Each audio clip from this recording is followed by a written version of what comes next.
Oi, oi, tudo bem com você? Terça-feira hoje, dia 10 de junho, e a gente vai dar continuidade ao nosso estudo aqui da lição da Escola Sabatina, alusões, imagens e símbolos, como estudar a profecia bíblica, né? Um guia de estudo sistematizado da Bíblia, da Palavra de Deus, que a gente usa na Igreja Adventista do Sétimo Dia, tá bom? A gente está estudando durante a semana a história de Ruth e Esté, começamos no sábado. Se você não pegou aí, tá o link na descrição, nos comentários, aqui no card, dá uma olhada para você acompanhar a sequência lógica aí do estudo, tá bom? Hoje a gente vai falar ainda em continuidade da história de Ruth, né? A gente viu isso, a introdução no sábado, domingo e segunda falamos daí do contexto todo de Ruth, e hoje ainda a gente vai falar também sobre isso, Boaz, o resgatador de Ruth, algumas aplicações que a gente pode fazer também dessa história, tá bom? Então, como eu sempre digo, fica até o final, porque vale a pena, vale a nossa salvação.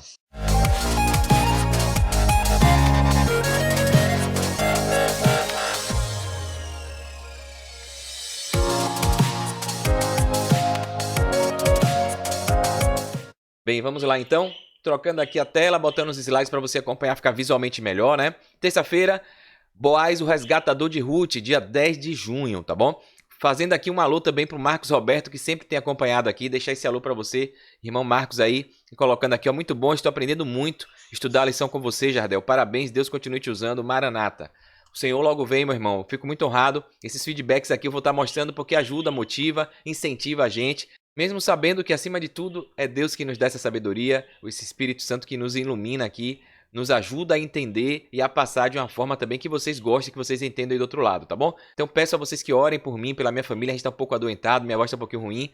O inimigo tem colocado provações aí, tentações pra gente deixar de estar fazendo aqueles compromissos que a gente faz, inclusive esse diário de estar gravando, editando e postando o estudo da lição que a gente faz aqui, o devocional diário, tá bom? Mas em Cristo a gente é mais que vencedor, tá bom? Então conto com as orações de vocês aí, tá bom? Então vamos lá, vamos ver aqui o que é que a terça-feira traz pra gente de aprendizado.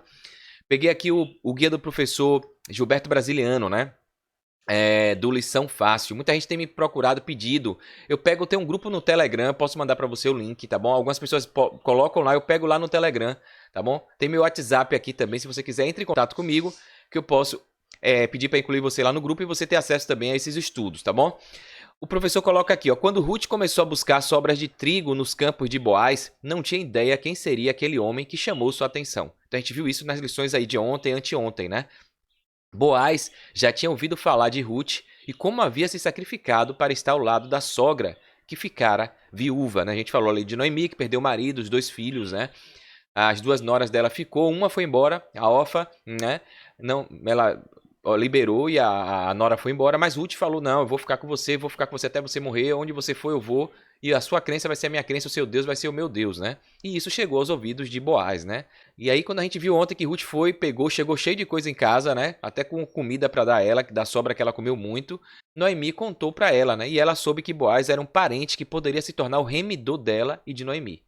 O remidor resgatador seria o parente mais próximo e tinha a obrigação de resgatar o parente em necessidade. Isso era uma cultura, ali a gente falou isso ontem, né? Da época ali, uma regra, uma orientação dada por Deus, né? O remidor pagava a soma necessária para que o parente recobrasse a liberdade e até os bens, né, que foram perdidos ali ou vendidos, né? O remidor, o resgatador, cumpria as instruções que Deus havia dado para proteger pessoas como Ruth e sua sogra Noemi. Tá bom? Então fica claro esse enredo, esse contexto aí que a gente está vendo, né? O guia traz aqui, logo no início da terça-feira, que Boaz se apaixonou por Ruth, né? E desejava se casar com ela. Mas havia uma barreira. Quem sabe a história toda, né? O guia não vai contar a história toda, mas a gente está fazendo aqui recortes. Existia um parente ali mais próximo que Boaz, que também tinha direito à mulher e às terras do finado marido ali de Noemi, né? Elimeleque, tá bom? Então, sendo Boaz um tipo de Cristo, essa situação revela uma questão em jogo no conflito cósmico entre Deus e Satanás. Deus que nos criou, nosso Criador, criou a gente à imagem e semelhança dele, quer assumir a gente, né, quer resgatar a gente, remir a gente, né, do pecado, desse mundo caído. Ele mandou Cristo, o filho dele, que é o noivo, né, para resgatar a gente. E a gente sabe que a noiva, a gente viu aqui no estudo anterior, a noiva é a igreja, a esposa, a noiva é a igreja, o povo de Deus. E assim como Boaz demonstrou o amor dele ali por Ruth, né, Cristo nos ama demais e tem demonstrado o seu amor por nós. Né? Mas há um parente mais próximo, tá entre aspas aqui, né? Ou seja, criado lá nos céus, né? Anjo celestial que caiu, se rebelou, que também tem uma reivindicação, que quer nos destruir. ele ostentou ser Deus, queria usurpar o trono, queria ser criador, né? E aí está em busca de destruir a gente, de reivindicar a gente, para não deixar a gente herdar a vida eterna, né? Então, essa é a grande briga aí, assim como tinha um resgatador ali, um possível resgatador, parente próximo também de Ruth e de Noemi. A gente vê que Boaz foi mais que vencedor. Em Cristo a gente é mais que vencedor também, né? Amém, né? Glória a Deus por isso, tá bom? Aí o guia traz uma pergunta logo no início aqui, pergunta número 3 da semana, né? O que Satanás reivindica? E aí tem 3 textos para a gente estudar. O livro de Jó, capítulo 1, versos 6 a 11, né? Livro de Mateus, capítulo 4, do verso 8 e 9. Judas, capítulo 1, que só tem um capítulo em Judas, né? O livro só tem um capítulo, geralmente não botam só o verso. Mas para você entender, caso você não acompanhe muito, Judas 1, verso 9, tá bom? E Lucas, capítulo 22, no verso 31. Então, alguns textos aqui para a gente ver e responder a pergunta. Então, dá um pausa aí, leia tudo direitinho, pega a sua Bíblia e responde, tá bom? Então, aqui, ó, certo dia, Jó aqui, 1, 6 a 11, né? Os anjos vieram apresentar-se ao Senhor, estava tendo concílio e Satanás também veio, né? Um texto conhecido, a gente já estudou esse texto aqui também, né? Que era para Adão ir, mas infelizmente Adão pecou, perdeu o domínio, a governabilidade da terra e o diabo se apossou, né? E aí o Senhor disse a Satanás, de onde você vem, Satanás? Né? E aí o diabo responde, de perambular na terra e andar por ela. E a gente viu no estudo anterior aqui, por isso que é importante a gente estudar os fundamentos, né, os conceitos, para entender os textos bíblicos dentro do contexto e a real interpretação daquilo, né? Então, quando a gente fala de andar por ela, a gente viu aqui que domínio sobre os pés, naquela época tinha uma cultura de quando você pisa, andava, determinava posse, propriedade, né? Por isso que Jesus, quando ele vem, não pisa nessa terra, a gente estudou isso, a gente vai encontrar com ele nos ares, e ele só vem aqui na terceira vinda, com as novas Jerusalém, que ele vai trazer e vai colocar os pés no monte, e vai trazer a nova Jerusalém, o monte vai se abrir, né? A gente viu isso aqui. Então, quando Satanás fala de andar e perambular, é que dizer, eu estou pisando lá, eu que domino, estou comandando a terra, estava lá em meu domínio, em meu reino. Essa é a ideia do texto aqui, tá? É a afronta dele, falando, eu estava lá na terra de andar e perambular por ela, pelo meu reinado, onde todos me adoram, onde eu sou o rei, o Senhor. Disse então o Senhor a Satanás, reparou em meu servo Jó? Por muito tempo eu não entendia muito, né? Essa coisa, eu ficava, meu Deus, por que Jó estava ali, né? Quando a gente estuda o contexto, a gente entende por que é que Deus falou, olha, na verdade é que Deus está fazendo uma réplica, opa, nananina não. Você está vendo lá meu servo Jó? Ele não é súdito seu, você não domina ele não te adora, né? Então, ó, você está dizendo que é dono de lá, mas não. Lá tem o meu servo, tem um servo Jó que ele me obedece, né? Essa foi a ideia de Deus, porque muita gente gosta de colocar Deus como um tirano, um carrasco que gosta, né, de ficar ali como os deuses mitológicos aí da Grécia, né, fazendo o ser humano sofrer, sádico ou masoquista, né? Enfim, não. Deus é um Deus de amor, justiça, verdade e santidade. É isso que a Bíblia toda mostra e o que o guia que a gente está estudando nesse trimestre apresenta, tá bom? Então a gente vai ver aqui que Deus coloca isso, ó. Você reparou meu servo Jó? Não há ninguém na terra como ele. Ele é irrepreensível, íntegro, homem que me teme, ó, teme a Deus e evita o mal. Ou seja, quer distância de você, Satanás. Você não é o dominador dele. Então essa foi a fala de Deus, o intuito da fala de Deus. Epa, você não domina tudo lá não, porque lá tem servos meus. Lá tem gente que coloca Deus como seu rei, como seu dominador, como seu criador, né? Então, o Satanás chega e faz a tréplica, né? Olha, será que Jó não tem razões para temer a Deus? Ou seja, será que ele não está sendo obrigado, induzido, influenciado, manipulado? Olha a astúcia do diabo, né? E é assim que muita gente interpreta, muito cristão interpreta essa questão do livre-arbítrio, né? Não ter que o homem roubou, que é a predestinação, que Deus... Então a gente vê as distorções, porque o diabo até hoje coloca, até dentro dos cristãos, dos professos cristãos, narrativas errôneas, um pouco de mentira com um pouco de verdade, para, se possível, enganar até os eleitos, até os escolhidos, até os que se dizem cristãos que aceitam Jesus, né? Por isso tem que estudar muito, é por isso que é importante ter um estudo aprofundado, diário, sistematizado, para a gente não se deixar levar por falsas doutrinas, por falsos profetas, tá bom? Então, vamos dar uma olhada aqui, ó. A tréplica, será que Jó não tem razões para isso, né? Será que você não está manipulando ele, influenciando, né? Para barganhar isso aí? E aqui o diabo vem continuando, por isso que ele é o acusador, né? A palavra Satanás, diabo, na verdade é acusador, advogado de acusação, ele quer destruir você e a mim. Mas Deus tem misericórdia, Deus tem poder, né? Não vai deixar isso. Basta a gente abrir o coração e seguir o que Deus pede, tá? Então, verso 10, acaso não puseste uma cerca em volta dele, da família dele, de tudo que ele possui? Tu mesmo tens abençoado tudo que ele faz, de modo que os seus rebanhos estão espalhados por toda a terra. Então ele fala aí, ó, ele tá lá prosperando, tem tudo de bom, tudo que ele toca dá certo. É por isso. Agora, deixa eu mexer nele. E aqui a gente entende por que os cristãos são os mais perseguidos e por que muito cristão passa perrengue. Nesse mundo vamos ter tribulações, aflições, porque o diabo às vezes coloca isso como argumento para mostrar que a gente só está obedecendo a Deus por causa disso. Só que ele quebra a cara quando a gente passa por isso e é firme como Jó foi. A gente não larga a Deus por isso, né? Igual a gente faz o pacto matrimonial que a gente viu ontem, né? A questão da importância do matrimônio, do casamento, na doença, na saúde, na alegria, na tristeza, na riqueza, na pobreza. É assim que a gente demonstra que Deus é o Senhor da nossa vida, né? E Satanás quebrou a cara aqui com Jó também, né? E aqui a gente vê no verso 11, estende a sua mão, deixa eu ferir ele, tudo que ele tem, e com certeza ele vai te amaldiçoar, amaldiçoará a tua face, né? E a gente vê como o diabo tem feito até hoje na humanidade, muita gente questionando, né? Ah, se Deus existe, por que acontece tanta morte? Por que a criança morre acidente? Por que acontece doença? Por que o meu ente querido morreu, né? Então, coisas do diabo, provações e tentações que a gente está aqui para honrar, glorificar a Deus, independente da situação. Mateus 4, 8 a 9 fala o seguinte, ó, depois o diabo levou a um monte muito alto e mostrou-lhe todos os reinos do mundo e o seu esplendor. E disse-lhe, tudo isso aqui eu posso te dar se você me prostrar e me adorar. Tentando Jesus no deserto, né? Essa citação aqui está mostrando isso, o diabo querendo mostrar domínio, que ele é rei, que ele pode, e tentando Jesus, né? Ou seja, ele buscando, como a gente falou aqui, ter os súditos dele, né?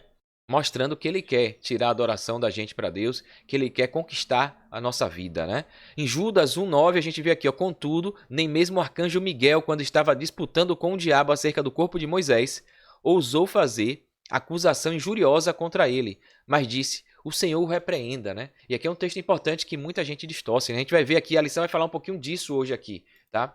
Desse enredo de Jesus, que é o Miguel, o arcanjo Miguel. A Bíblia dá evidências claras disso, apesar de ter gente que não entende, não interpreta assim, mesmo falando que soada a trombeta com a voz do arcanjo, os mortos vão ressuscitar. E o único que tem poder para chamar os mortos para a vida eterna, a gente sabe que é Cristo Jesus, né? Então, aqui mostra a guerra do corpo ali de Moisés, né? E aqui Jesus ali, Satanás blasfemando, agindo de forma intempestiva. Jesus aqui fala que ele não vai ser igual, ele não vai se igualar, eu não vou agir com essa baixa índole, né? Essa falta de ética, de etiqueta. Jesus, com sua ternura, ele fala, não vou agir isso, não vou fazer o que você está fazendo, né? Não vou brigar com você agora por causa disso, que o Senhor te repreenda. Assim como na Bíblia, lá no Antigo Testamento, Deus já falou isso, o Senhor te repreenda, né? Que o anjo do Senhor, a gente vê essa forma de escrita na antiguidade, Deus, Jesus, os anjos falando sempre assim, ele falando dele mesmo, o próprio Jesus falando, porque o filho do homem, e ele está falando dele mesmo, né? Parece que é uma terceira pessoa, mas não. E tem gente que não consegue entender essa forma que a Bíblia é escrita ali por conta da cultura antiga, né? Então aqui Jesus fala para Deus repreender. E por último aqui, Lucas 22:31. Jesus falando, Simão, Simão, Satanás pediu vocês para peneirá-los como trigo. Olha aqui, Jesus dizendo que Satanás está pedindo, está acusando, fala, isso aqui é meu, e está querendo dizer o motivo por que a gente tem que ser dele, né? Só que Jesus é nosso advogado de defesa, né? E não vai deixar isso. Então, pergunta elaborada aqui do professor Gilberto Brasiliano. De acordo com a Bíblia, o que Satanás reclama, reivindica como seu? Então a gente já viu aqui, né? Resposta aqui, ó. Satanás reivindica, reclama que o mundo e a humanidade são suas propriedades, apesar dele ser derrotado e estar debaixo do governo divino. Então Deus permite, né? Porque a gente sabe que ele criou uma pulga atrás da orelha e Deus está permitindo isso tudo para que todo o universo, todos os seres celestiais vejam que ele é o grande carrasco, ele é o enganador, é o pai da mentira, é o homicida desde o princípio. Ele é o errado e quando ele for destruído, todo mundo vai entender. Não vai ter mais semente de dúvida, não vai ter mais aquela pulguinha que ele plantou na mente dos anjos, que levou 1/3 dos anjos com ele, né? Então Deus está permitindo isso tudo, mas ele já foi derrotado. Aqui tem um comentário também do professor Brasiliano que diz, ó, essa reclamação do diabo de que a terra lhe pertence já vem desde o Éden, quando Adão entregou a posse do mundo nas mãos da serpente. Veja aqui na experiência de Jó, quando Deus perguntou ao diabo de onde vens, a resposta foi de rodear a terra e passear por ela. Quando Jesus veio ressuscitar Moisés, o diabo reclamou posse do corpo de Moisés, alegando que Moisés cometera um pecado semelhante ao dele ao bater na rocha, ao invés de falar. Então imagina isso, então o diabo fala, olha aqui, ó, você está querendo levar ele para o céu, né, da vida eterna, mas ele errou, ele fez a mesma coisa que eu fiz no céu. Então ele vai argumentando, advogado de acusação. Moisés não tem direito de ir não, porque você mandou ele falar e ele bateu na pedra. Ele desobedeceu. Ele se achou, estava dizendo que Moisés, por conta dos milagres de tudo, do povo ali gostando de ter sido liberto por ele como líder, Moisés se glorificou, achou que era mais do que Deus. Ele quis dizer isso de Moisés, né? E aqui o professor Gilberto lembra que Jesus disse a ele, né? O diabo se esqueceu que Moisés foi um servo de Deus durante a sua vida toda e sempre ofereceu sacrifícios por seus pecados, crendo em Jesus como Salvador. O diabo não tinha direito algum sobre ele, né? E aqui é apenas inspirada, né? A profeta do Senhor, a serva do Senhor, Ellen G. White, ela em visão, ela diz aqui claro que foi esclarecida de que Cristo disse a Satanás que sabia ter Moisés humildemente se arrependido de seu único erro, que mancha alguma repousava sobre seu caráter e que seu nome permanecia incontaminado no livro celestial. Então Cristo ressuscitou o corpo de Moisés, que Satanás estivera reivindicando como seu. Isso está no livro História da Redenção, na página 174, né? Muito forte. Então o espírito de profecia, Ellen White, também confirma o que a Bíblia mostra, que Moisés ressuscitou e está no céu. Inclusive no Monte da Transfiguração, Jesus, quando vai ali, ele encontra Elias e Moisés. Então é a prova viva, clara, né? Que Moisés, em corpo glorificado com Elias, foi ali conversar com Jesus Cristo, né? Jesus também acaba ficando com a face transfigurada, glorificada, e os discípulos ali vendo, né?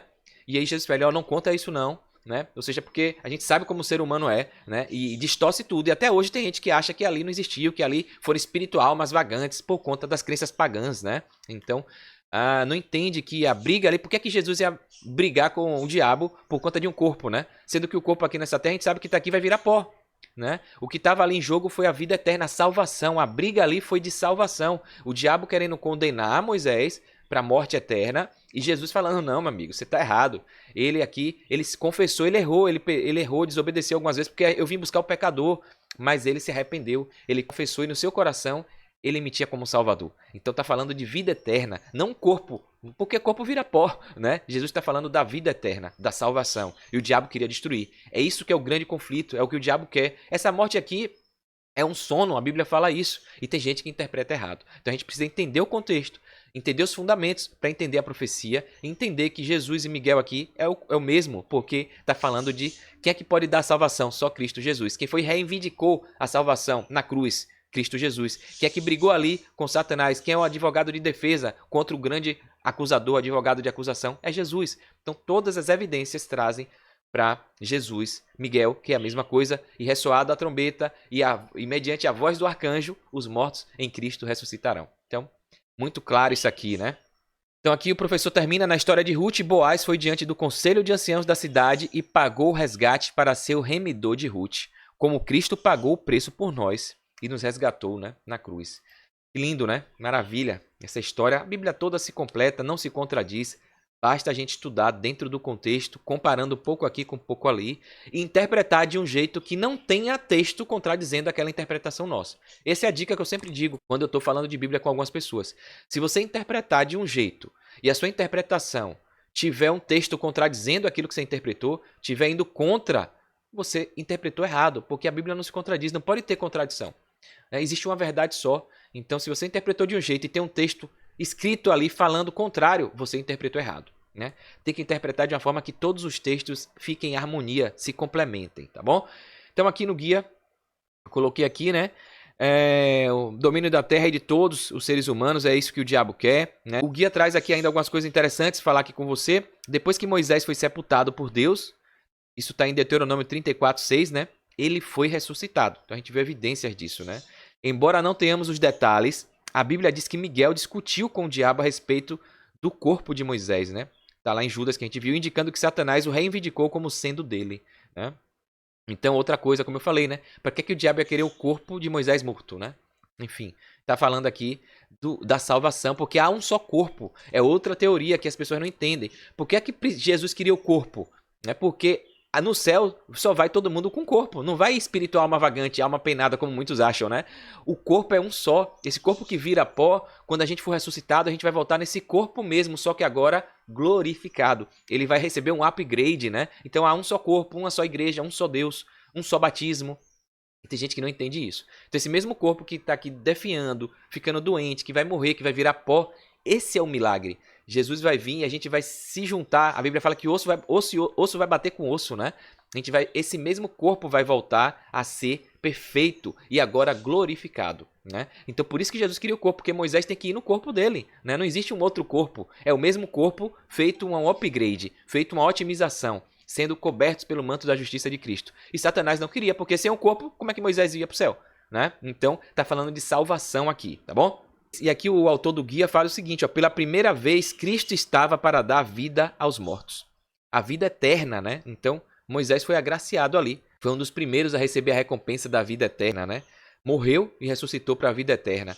Quando o príncipe da vida e os seres brilhantes se aproximaram da sepultura, Satanás ficou apreensivo com respeito à sua supremacia. Então ele viu que tinha sido derrotado, que não ia condenar o ser humano para sempre, né? Jesus salvou, nos deu a vida eterna. Levantou-se para contestar a invasão do território que alegava ser sua posse. Então foi isso que aconteceu. O Espírito de profecia aqui fala. Então, quando Jesus e os anjos chegaram para ressuscitar Moisés e levar para o céu da vida eterna, ele, epa, esse aí não vai não. Esse aí não vai não porque ele fez isso, ele fez aquilo, e começa a briga ali, né? O diabo vangloriava-se de que o servo de Deus tivesse se tornado prisioneiro dele, súdito dele, né? Declarou que nem Moisés foi capaz de guardar a lei de Deus, que tinha tomado para si a glória devida a Jeová. Está dizendo que que Moisés tinha outros deuses, estava se achando Deus, né? Foi o que eu falei. O mesmo pecado que determinara a expulsão de Satanás no céu. E com essa transgressão, ele tinha caído sob domínio de Satanás e era súdito dele. Isso está no livro Patriarcas e Profetas, de Ellen G. White, na Casa Publicadora Brasileira, né? Publicado em 2022, página 417. E aqui a gente vê, que foi o que eu falei ali, né? Cristo refutou essa alegação de Satanás e Moisés foi ressuscitado, né? Conforme está em Mateus 17, no verso 3. Então a Bíblia mostra que Moisés ressuscitou, está ali. Ele apareceu em corpo com Elias ali, glorificado, para conversar com Jesus, né? Então, Mateus 17, 3 mostra essa evidência clara aí. E aqui vem, né, trazendo esse paralelo com a história de Boaz que a gente está vendo, né? Boaz foi ao portão de Belém, segundo está escrito em Ruth 4, versos de 1 a 12, né? A cidade em que nasceu Cristo, nosso parente. Os anciãos se reuniram e uma sandália, símbolo de propriedade, foi trocada. Olha, a sandália, os pés pisando ali, né? E como eu falei, né, no vídeo de ontem, era cultura local também ali, na entrada do portão, ter tipo um sinédrio ali, só que para decisões ali das cidades, né? Dos códigos civis, das leis, dos acordos ali, dos negócios, né? Então os casos eram decididos ali no portão da cidade. Esse é um tipo de cena do juízo, né? E reflete o que é descrito em Daniel, capítulo 7, no verso 13, no verso 14, no verso 22, 26 e 27. Né? Que era um dia dos juízes, né? A gente vê que essa história de Ruth se passa naquele período ali. Então aqui o guia, o autor, fala que a gente não deve ignorar esse aspecto crucial do juízo. Ele é a favor dos santos do Altíssimo, né? Como está na profecia, esse paralelo da Bíblia. Aqui no caso, Deus, Boaz, estava ali intercedendo por uma pessoa justa, né? Então, uma pessoa ali que acabou sendo ela e ele, né? Ruth e Boaz, os ancestrais de Cristo, né? Então a descendência do Messias veio deles, né? Muito bom isso aqui, muito bom essa relação, né? Dizendo que Cristo pagou o preço por nós, assim como Boaz foi lá fazer pela sua noiva, né? Por Ruth, né? Pegando aqui o comentário final de Ellen White, né? Trazer aqui também umas curiosidades interessantes, um complemento, né? Que ela traz aqui pra gente, dizendo claro aqui o nosso papel nisso tudo, a nossa obediência, a nossa aceitação, né? Usar o nosso livre-arbítrio da forma correta para demonstrar esse amor, essa aceitação do sacrifício.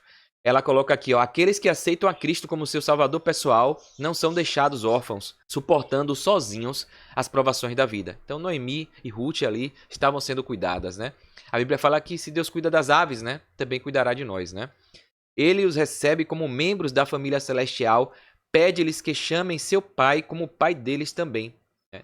São seus pequeninos, queridos ao coração de Deus, ligados a ele por afetuosos e indissolúveis laços. Aqui a Ellen White fala que Jesus tem por eles, por nós, um amor infinito, que supera inclusive o amor que os nossos pais sentem por nós em nossa incapacidade, da mesma forma como o divino supera o humano. Né? E aí ela fala dessa relação também da pobreza, né? Quando por causa da pobreza um hebreu se via forçado a se desfazer do seu patrimônio e a se vender como escravo, o dever de resgatar ele e a sua herança recaía sobre um parente mais chegado, né? Como está em Levíticos 25, no verso 47 a 49, e em Ruth também, capítulo 2, no verso 20. Assim a obra de redimir a nós e a nossa herança perdida por causa do pecado recaiu sobre aquele que é o nosso parente chegado, Filho de Deus, nosso Criador, Jesus Cristo, né? Nosso Senhor. Foi para nos resgatar que ele se tornou nosso parente, se tornou homem, veio aqui ser um de nós, né? O Senhor, nosso Salvador, é mais chegado que pai, mais chegado que mãe, do que um irmão, do que um amigo, do que um cônjuge. Ele diz, não tenha medo, porque eu o remi. Eu chamei você pelo seu nome. Amém, né? Você é meu. Visto que você é precioso aos meus olhos e digno de honra, e porque eu o amo, darei homens por você e povos em troca de sua vida. Isso está em Isaías 43, verso 1 e 4. Então veja como a gente é importante. E o guia vai trazendo a lição aqui. Ellen White fala justamente desse finalzinho que eu vou compartilhar com você. Cristo ama os seres celestiais que estão em redor do seu trono, mas como explicar o grande amor que ele tem por nós, né? Que fomos criados à imagem e semelhança dele. Um pouco menor que os anjos, né? É um imenso amor que às vezes nem os anjos entendem, né? Não podemos compreendê-lo, mas podemos ver como é real em nossa própria vida. E se mantemos para com ele uma relação de parentesco, de intimidade, com que ternura devemos olhar os que são irmãos e irmãs do nosso Senhor. Não devemos estar prontos a reconhecer as responsabilidades de nosso parentesco divino, uma vez que fomos adotados na família de Deus.